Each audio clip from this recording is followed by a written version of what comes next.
Morning, everyone. We're just going to wait a couple minutes just to let some people join, and then we'll get started.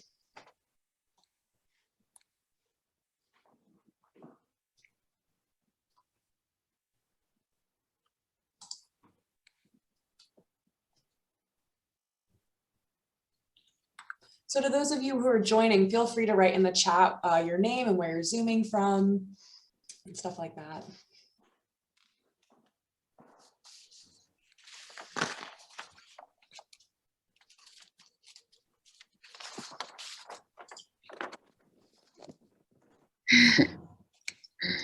Shout out to Morristown, New Jersey. Yeah. Hey, Janet Green. Yes. Remember. Oh, hey, Jackie. Hello, everyone. Ooh, Yay.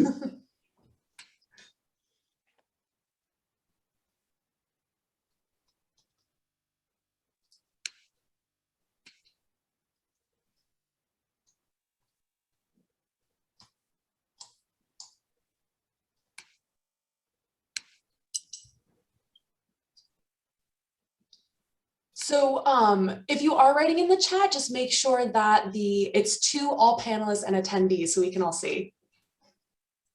Another Morristown, hello. Hello, Charles Craig. Yes. There's Pop. Oh, Maureen. Yes, Maureen, we can see you. We have some participating artists come through. Welcome, everybody. Oh, yes. Good morning. Good morning. Good morning. So we won't see the participants, right? We only see ourselves as panelists. Yes. Otherwise, yes. we would have a screen full of yeah. very, very small little thumbnail. Hello, another person from DC. I'm sure you're all looking your best. I'm sure you're all coordinated with orange. Yes. Yes, it's the color of the day.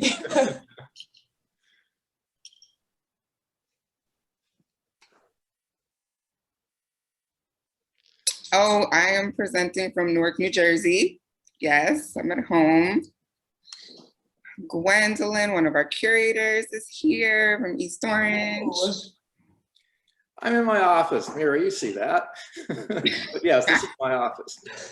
I'm also in my office in Morristown. Yeah, a lovely Downy oil behind me. Dina's and here. Charles Gasser, to my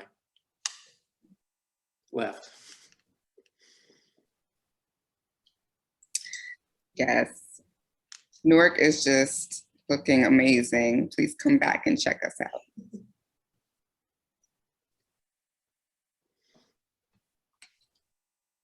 It's reading. Just another minute and we'll get started.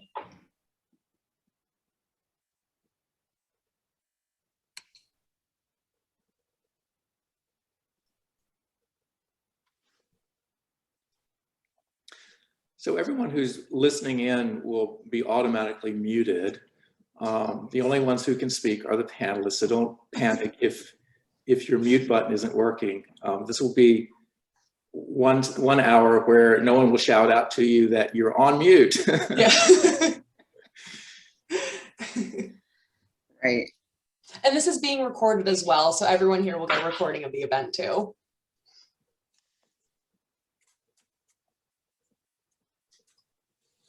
All right, so I think I'm going to start. I'm just going to throw a poll up. And this is just,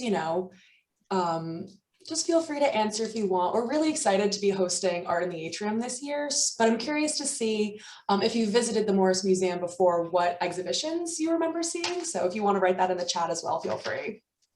But other than that, I did just want to say hello, everyone, and welcome to our virtual talk today. My name is Michaela Litchfield, and I am the manager of individual and institutional giving at the Morse Museum. We are so thrilled to have both members of the museum and friends of Art in the Atrium here today. And I hope that this discussion helps us all to get to know two really awesome Morristown organizations a bit better. So yeah, like I said, there's a poll up. Feel free to answer or write in the chat. But before we dive in, I did just want to take a moment to introduce our two panelists today. So from Art in the Atrium, we have Lauren LeBeaux, who is an author, serial entrepreneur, marketing professional, influencer, and the official glam ambassador for the city of Newark, New Jersey. A cum laude graduate of Spelman College, Lauren received her Juris Doctorate from Rutgers School of Law in Newark, where she was the notes editor for Rutgers Law Review. After practicing labor and employment, litigation, and education law for 10 years, Lauren pivoted to a creative career. So now she is a curator of intimate art exhibits and initiatives in her dual roles of Director of Marketing and Artistic Initiatives for Newark Arts and Executive Director for Art in the Atrium. She's also the founder of Brown Girls Bar Crawl, a popular social club for professional women of color, and the author of 100 Things Newark, a tourism guide to the city of Newark, which was featured in the New York Times, AP Travel, and the National Magazine. And then from the museum side, we have Dr. Cleveland Johnson, who is the president and CEO of the Morse Museum, home to the Guinness Collection of Mechanical Musical Instruments and Automata. He's Professor Emeritus of Music and the past Dean of the School of Music at DePaul University, and is the immediate past director of the National Music Museum. He holds a doctorate in philosophy from Oxford University and a bachelor's in music from the Oberlin Conservatory. At the Morse Museum, he is leading a strategic realignment of the organization around the art, sound, and motion of the Guinness Collection, embracing contemporary kinetic art and STEAM education while building strong connections to the museum's performing arts programming. So before I turn it over to them, I did just want to invite everyone to ask questions along the way. You can put them in the chat, just make sure it goes to all panelists so we can see them. And throughout the conversation and towards the end, we'll try to answer as many questions as we can. So thank you once again, everyone, for joining us today. Thank you to Lauren and Cleveland for being here as well. And I hope that you enjoy what we're talking about. So Lauren, I thought it would be fun just to make sure that both of our audiences knew a little bit about our respective organizations, because we have a great showing from both our Morse Museum members as well as all of your Art in the Atrium friends. So could I ask you to start us off by telling us a little bit about the history of ATA? I know this is I think the 30th year anniversary of the organization, and share a little bit with us about how you started and where that path has taken you up to today. Yes, thank you. Thank you, Cleveland, and thank you everybody for tuning in. We are actually going into our 30th year. That will be 2022. So this organization started in 1992 by my parents, Charles and Victoria Craig. My dad is a lawyer, and he would be in the Morristown Courthouse, the administration building, and really was starting to realize he saw no images on the walls of that courthouse that reflected either himself or his community. And, I think Art in the Atrium has always been about affirming the value and the beauty of Black people through art. And so they decided to start the very first African-American art show in that courthouse in the Atrium Gallery, which is 4 floors, beautiful place. And shout out to the Morris County Commissioners, who we worked with from the very beginning on that. And Art in the Atrium has been a vehicle with a mission to showcase Black fine art and also educate the public on the value and the diversity of Black art. And ever since the first show in 1992, the community has just rallied behind Art in the Atrium. It's always been a familial event, the annual opening reception. So we're really excited to get back to gathering so we can come together like that again. Thanks, Lauren. Yeah, we're really thrilled to be working with you this year in particular. We'll talk more about that. For those of you who don't know the Morse Museum, perhaps those of you farther and beyond Morristown and Morris County proper, the Morse Museum has been around for well over a century. We started out very humbly in 1913 as just a collection of objects in a curio cabinet for teaching purposes. And since then, we've grown exponentially. There's actually a new little animated video that goes through our complete history in under 3 minutes. That's on our YouTube channel. So if you'd like to see it, I'm going to post it right now. Don't watch it while we're talking, but save it for later. If you were at our gala, you saw the premiere of this little animation that we were able to do with help of students at Fairleigh Dickinson. but it covers the whole history of the museum in 3 minutes. One of my biggest struggles leading this institution was always to encapsulate the length and breadth and story of the institution over a century. So now we've got it down to 3 minutes, which I probably already talked without saying anything. The institution, and we'll probably come back to this, the institution certainly started out and had its roots right here in our immediate community. One of the great strengths of our country is the countless number of community museums across our landscape that basically reflect the individual localities where they're rooted, and kind of preserve the history and culture of those communities. And that's certainly the early history of the Morse Museum. Over time, the collection would grow and grow and grow, and most fundamentally, the largest influential change that occurred was when the Guinness collection came to us. About 15 years ago, Michaela mentioned that in my bio. I've had a great time during my 4 years here trying to figure out exactly how we can use the Guinness collection more effectively, because it is certainly most important and well integrated element of our permanent collection. And that's led to the refocusing of the museum with new mission statement and new vision, all of them rooted and founded on the strengths that Guinness brought to us when it came to us 15 years ago. So the institution now was just beginning to enter into a rebranding period, a period of rolling out the new mission and the new vision, and introducing ourselves anew as a revitalized organization when COVID hit. And we decided that was not the best time to start rebranding ourselves, but it's something that people are hearing me talk more and more about in forums like this as we kind of show the new Morse Museum. You know, institutions that are as old as us, you kind of have two choices when you're 100 years old or older. You can either kind of try to die a graceful death and just kind of fade out with dignity, or you can decide how you're going to seize the future and grow and adapt. And that's what our board has chosen to do I think very bravely and courageously. And we're excited to let all of you and the rest of our community know where we're heading, and hope that you'll be on board for that. So this relationship with you folks in ATA is part of that redirection and part of that strategy. I'm really excited, really excited. We are too. Yeah, so let me go on and talk about the relationship with ATA, because it actually predates me, and you may know some of the earlier history before my time, Lauren. Yeah. Because I first met Art in the Atrium after I came to town and visited your exhibitions over at the courthouse. But I know that already on a few important occasions for your institution, you were holding events here and there were exhibitions here. Yeah. Do you know any more background about those events? I think in your 20th and 25th years? Yes, and I actually got some information that I had forgotten. Even going before our 20th anniversary as an organization, back in 2004, we brought Elizabeth Catlett from her home in Mexico to be our featured artist in the Atrium show at the courthouse. And then for her artist talk, we hosted a standing room only crowd at the Bickford Theater there at the museum.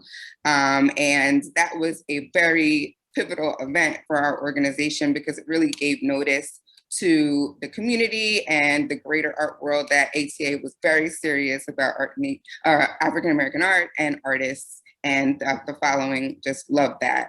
And then, like you said, in 2012, we celebrated our 20th anniversary with a group exhibit that featured Norman Lewis. And that was at the museum. And that was with the help of Norman's daughter, Taryn Fuller. And then our 25th anniversary, we had our silver anniversary gala there at the museum. And we had a featured exhibit there with Barbara Bullock.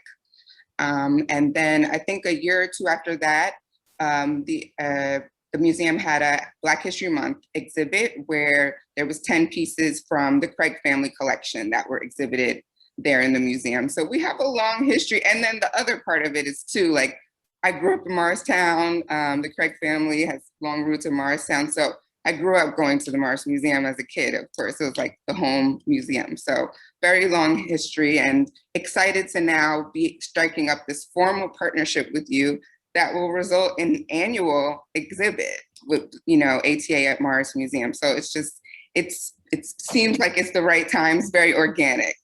Right. I like the term formal because it's very clear that we've had this informal relationship for a good while. And the things have popped up here off and on. We've been a place where you've chosen to celebrate some of your milestones as an institution and feature some of the greatest artists in your very distinguished lineup of Black artists that you've supported and featured over many decades. So we're thrilled to cement the relationship with this particular exhibition. And yes, indeed, if I have anything to do about it, this is a relationship that we'll want to revive every year and make it something that our public can look forward to year after year after year, because there's certainly no shortage of amazing work out there that deserves to be featured. And as a museum, we feel like we have a role in giving a platform and giving a voice and giving a kind of a professional underscoring that this work is really, really important, and we want the museum going public to know about it. So, yeah. And I just wanted to say, sorry, quickly, that we're not leaving the courthouse behind. We are still planning to have also annual events at the courthouse, because that is our home base, and that's where we usually gather every year. So this will be a additional event, not taking the place of the group exhibit at the courthouse. Right, you would have a crisis of title if you left the courthouse, because the atrium is indeed the atrium at the courthouse. That's right. Right. So let's talk about the exhibit that's queued up to open. I believe June the 4th is when we open here. The title, as I understand it, is "The Social Fabric: Black Artistry and Fiber Arts, an exhibition in homage to Viki Craig." Now that title is carrying a lot of weight. Yes. That's a lot. I know it checks a lot of boxes, but it's an exhibition that can be enjoyed and understood on many different levels, and that points in a lot of different directions in terms of who are the artists, what are their legacy, where they're coming from, what are their influences, and where do they fit into our larger world. Do you have any thoughts about the title? I know your mom's name is right there. Yes. We have her work featured in a special area we have 3 galleries devoted, actually 3, I would say 4 spaces devoted to the exhibition, and your mom's work are in one discrete area where we can just focus on her. But yes. Yeah, so my mom, Viki Craig, passed away in 2018, and she was really the driving force of Art in the Atrium. She, you know, it might have been my father's spark of an idea, and of course it took a village. We have a board and volunteers and that have helped us in the past 30 years, but my mom was really the executive director of this entire organization. She was the driving force. You know, we had artists in schools, and we have a scholarship recipient every year, and she really made everything happen. She was doing a lot. You know, you realize when you lose someone how much they were doing, because there's such a gap.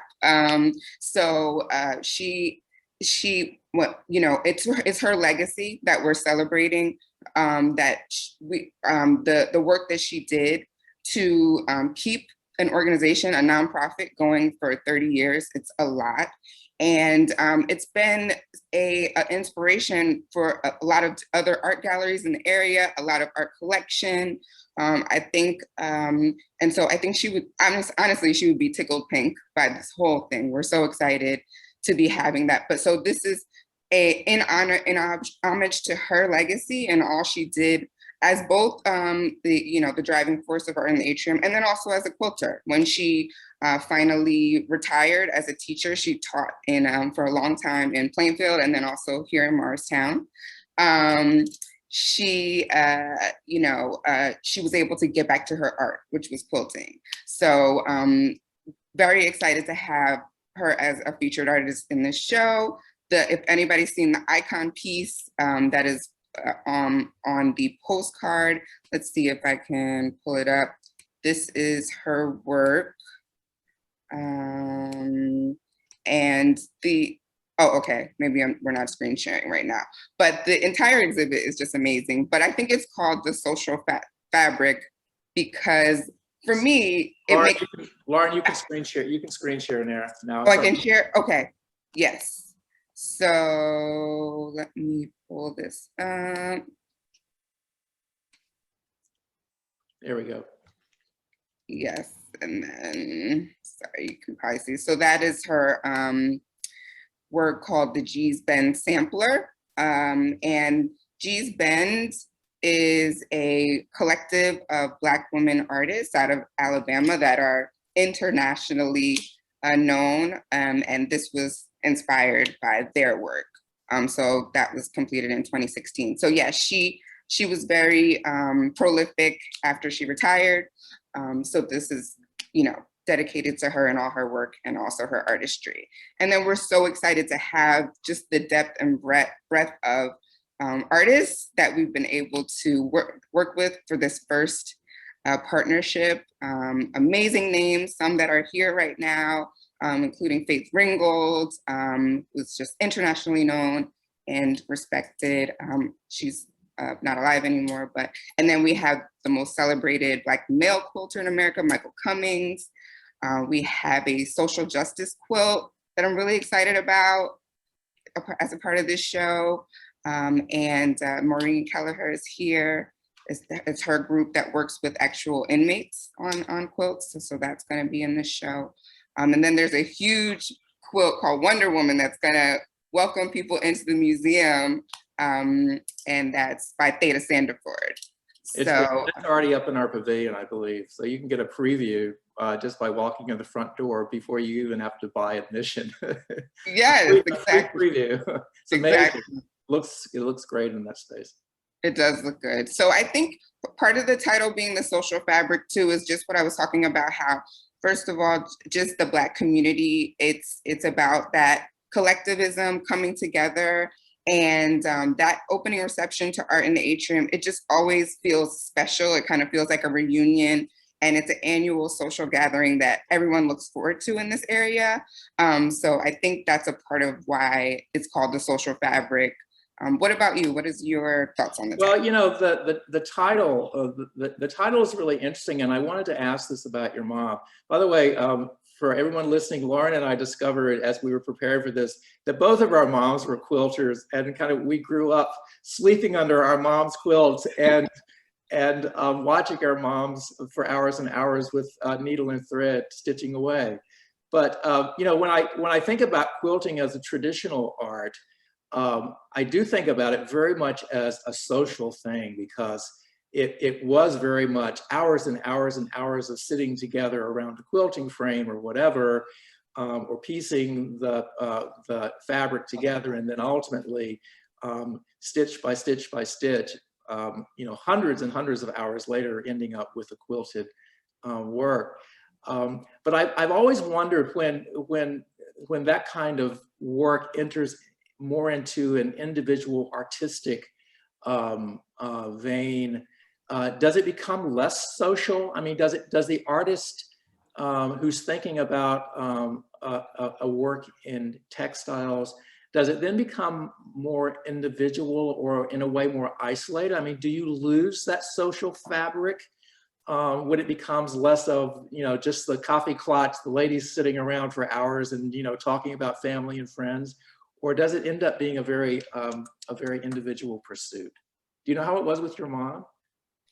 Oh, so I think it was a little bit of both. She definitely had a quilting group that one of our board members and also one of our participating artists, Juanetta Phillips, her and there was many other women that she would get together and quilt with. And then, you know, when you're home and you're finding time to get it done, it was very individual for her. And she had her little area of the living room that she was working in and very concentrating and watching Judge Judy at the same time and doing her thing. So like, yeah, but I think it's both. And even with the G's Ben quilters, it's a collective. And, you know, so I think definitely quilting is one of those things that is a social, both a social and an individual art. And I just wanted to say really quick, I misspoke about Faith Ringgold. She's still alive. She's not dead. Thanks, Celeste. Right. Well, it certainly goes a lot faster, and it's a lot more fun when you have a community or a village to work on your quilt together. Yes. Yeah. Until the age of machine quilting, which I still don't fully accept, but, but anyway.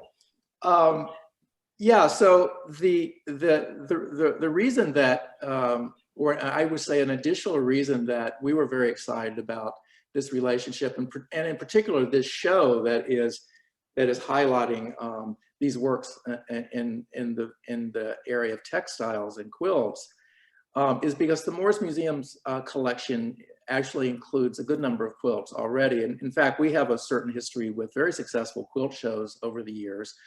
I asked our collections manager just to give me a little information, and our collection contains about 70 quilts, which we have rolled out over the years in various exhibitions with other works coming in from the outside. I mean, over the last 20 years, I think there have been at least 3 or 4 quilt exhibitions here at the Morse Museum.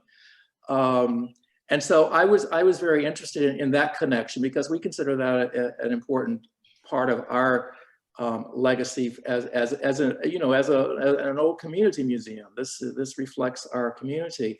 But what I think would be disturbing, or certainly eye-opening, would be if we went through our quilt collection and looked for any of the artists that are represented in this show. And I would guess that we would not find most of them. That our collection represented a community from yesteryear that was not completely open and inclusive of the breadth of the Morris County community or the New Jersey community, but was just a slice of it. And so what's really exciting is to feel like, in a way, we can complement the invisibility and the gaps in our old collection of quilts and say, look, this is work that really needs to be seen and known, and these are artists that we would not have been able to showcase and feature here in a museum exhibit without this cooperation with ATA. So that's a real important piece of this, Lauren. Yes, I could not agree more. We're really excited to be working with you for that reason. One of the reasons why Art in the Atrium started was because there was not that opportunity to show Black artistry in a way that to a greater audience, and allowing people to see us as more than what is the television depiction on the news, and allowing us to see the fullness of Black art, Black people. And I think it's when you have a show like the one that we do, you are able to really see yourself, and you can see that there's no reason to apologize for your existence. Like, we're here, we've been here. What I didn't realize is I've learned in the past couple of years what a long history. Well, I knew there was a long Black history in Morristown, but even like the church that my family belongs to, Bethel AME here in Morristown, it was founded in 1843. So the Black community has been in Morristown at least since then. And, there's been erasure around our contributions. And so to be able to promote us in a beautiful way and let people know that not only who we are, but we are here, especially in a place like Morristown that is, a small, diverse dot in a larger, very, very homogenous community, I think is really important. And I think that's why the show has been so popular over the years, because it's just a way to be able to kind of put our stamp on a place like Morristown, which I didn't even know about Lewis Morris, who was the name, that's what Morris County is named for, Morristown. He was a signer of the Declaration of Independence. I learned a couple years ago on Juneteenth that he was the largest holder of enslaved people in the state of New Jersey. That history isn't told. We only talk about, other things when it comes to those types of historical figures. So it's about keeping those conversations alive. And so this partnership, I love it for that reason. And yeah, the other thing that just occurred to me is that, as we think about ways that we as a nation can kind of rebuild connections that perhaps have been stretched, if not broken, in recent years, I love thinking about quilting as again as a community art, at least traditionally. The way that a community comes together in creating something as beautiful as a quilt, and the fact that the tradition of quilting goes back certainly for centuries, as long as scraps of cloth have been lying around unused, and as long as there was a need not to throw away anything, and to use every little bit because your circumstances demanded it. Quilting has been alive and well. It may have actually pursued different paths. I mean, I'm sure the path that my mother and her family followed in their quilting legacy and their history, generation to generation, is different from your mother's. But to think about them doing the same art, right? The same pieces, the same patterns, the same stitches, I mean, hundreds of stitches, per inch or foot. To think about that common work being done together, it just makes me hopeful that things as modest as quilting suggest that there is this great commonality across the land that can't be overlooked. Yes, absolutely. I would agree with that. Yeah. So the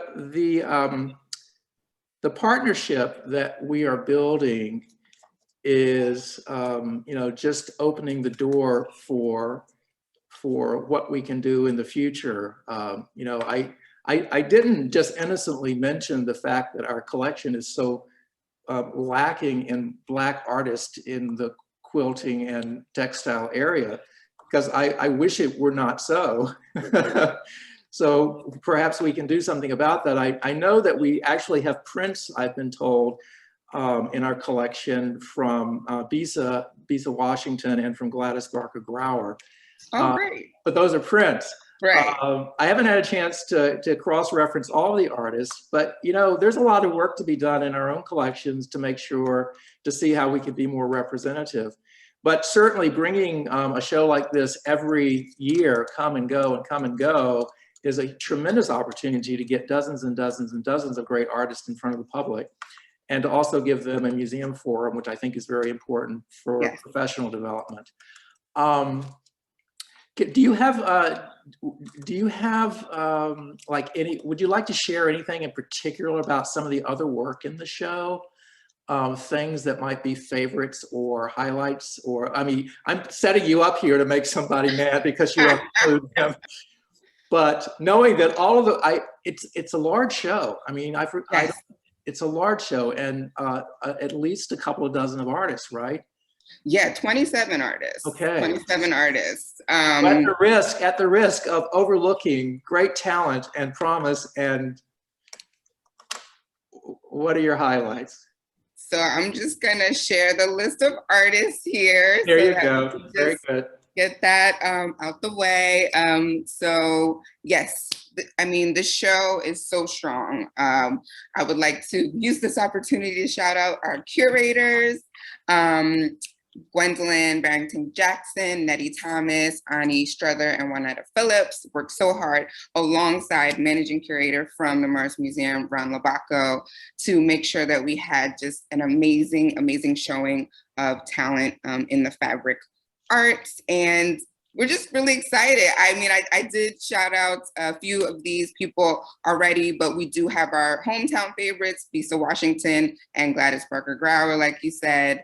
Those actually are two women that my mom actually worked with very closely years ago. Back there was a group called Black Women in Visual Perspective that was out of Newark. And so my mom was kind of involved in that group for many years, going back to like when I was a baby. We have Tina Williams Brewer, really excited about her work. You know, I already said Theta Sandiford. Thank you. Yes, this is the icon quilt. And the Social Justice Collaboration Quilts Project is really just an exciting project. I was going to ask you about that, Lauren. Can you do you have more to share about that, the Social Justice Project? Yes, I think, well, from what I know, it is a collective where inmates are also quilting as part of this collective. So Maureen's actually here, or she was, so I'd love her to put more in the chat about that project, but that was something I know our curators were just very, very excited about including in a show like this, especially with all that has been going on in this past year. We just want to make sure that we are representing in that way. But I've seen the whole show, and I'm just really excited for the public to see it. Oh, Maureen says it's a group of inside quilters. Okay, so it's lifers inside the infamous Angola prison. Thank you for that. So yes, those are the quilters that did the social justice quilt. Oh, and it also includes a man on the Tennessee death row who's been there for 35 plus years, and some USA political prisoners too. Thank you, Maureen. Maureen, I want to be in touch with you offline. I've got connections back in Indiana where I taught for almost 30 years. We're very close to the federal prison in Terre Haute. And I have old colleagues who work in that prison. And I love this idea of inside quilting. Mm-hmm. I'd like to find a way to get you in touch with some of my people in Indiana. That would be very cool. That would be great. But every single quilter mentioned here is just someone to be really excited about. The work is so diverse. There's all different types of quilting. Everything doesn't look traditional like my mom's work here. There's representational, and there's all the different ways and possibilities to see quilting is represented. And I think that's what's really beautiful to see about a Black art show, especially Black fine art. There's something for everyone. It doesn't all look the same, and so that's exciting. It's kind of like going to a Black college. Like I went to Spelman. A lot of people say, oh, well, why would you go to a Black college? Don't you want diversity? And it's like, there is diversity in Blackness. So yes, that is a thing. So that's what's exciting. So it's going to be, how many galleries are we in? It's going to be a really big show. You're in 4 galleries, yeah. 4 galleries in the museum. Yeah, so please schedule some time to come starting June 4th. I think, do they sign up for timed entry? Is that what's happening? No, we're open without timed entry. Our capacity is such. I mean, if you want to start lining out the door because you've got hundreds and thousands of people who want to come to the Morse Museum right now, that would be great. But our capacity is such that we don't get anywhere close to internal inside limits, and particularly with things loosening up. We still have masks in place as required inside, but yeah, you can come. We're open every day except Monday and Tuesday from 11 to 5. Yes, and so unfortunately we can't have a public opening reception, but we will be having a private celebration. And then what we're really hoping, fingers crossed, is we'll be able to have like a public closing where we can actually gather. Hopefully by the time we close in, I believe it's October, things will look a little different. Yeah, exactly. Exactly. So I'm wondering, Michaela, have you picked up on anything? I haven't been following all the chat. Is there anything, any questions that may have come up that we should address, or would anyone like to throw something in the chat? I would really like to encourage everyone to ask any questions, anything that maybe we didn't cover yet that you'd really like to hear more about. But Lauren, I have a question for you, actually. We kind of touched on this briefly before, but just reading your bio, it's very clear that you wear many hats. And so I was just wondering, this one. including that one, yeah. And so I was just wondering, do you consider yourself an artist? Oh, yes. No, I don't consider myself an artist, but I always say that my life is my art. Like I consider myself a creatrix. So I am creating my life every day by the choices that I make. And I like to, make my life look beautiful as art should. So I try to do that as much as possible. But no, as a visual artist, I do not have any talent there. I'm more of the person project managing and getting the event going, and so that's why it's good for me in this role. Definitely, definitely. And then just I guess for both of you, I was just wondering what the the 5-year dream is, both for this partnership and for the individual organizations. Yes, we should have a meeting about that, Lauren. Yes. The dream is it needs to be rooted in reality and feedback, and so I'm very excited to hear what people think about this initial collaboration. I mean, it's not the first time we've done anything with ATA, but it's certainly the first time that we've been so intentional about it and knitting all these pieces together, or stitching them all together. And I want to get as many people through our doors and get as much feedback from them about what they love, what they don't, so that we can know how to move this forward. I know that from having attended the shows in the Atrium in the courthouse, that there's huge diversity of medium. So we're just looking at textiles this time around, and there's incredible diversity, as diverse and wide and broad as the entire world of art can be. So there's a lot of potential, and I see nothing but exciting options. Yes. And I just wanted to respond to Gary Knapp in the chat. He said another local quilter with the big show is Bisa Butler from South Orange, and she was currently at the Art Institute of Chicago. Yes, Bisa is a very good friend of Art in the Atrium. We actually were the first exhibit to feature her as a featured artist. This was when she was emerging, maybe around 2016. So we are taking a little bit of, I want to take a little quick bit of credit for her rise, but we really, she's just amazing. The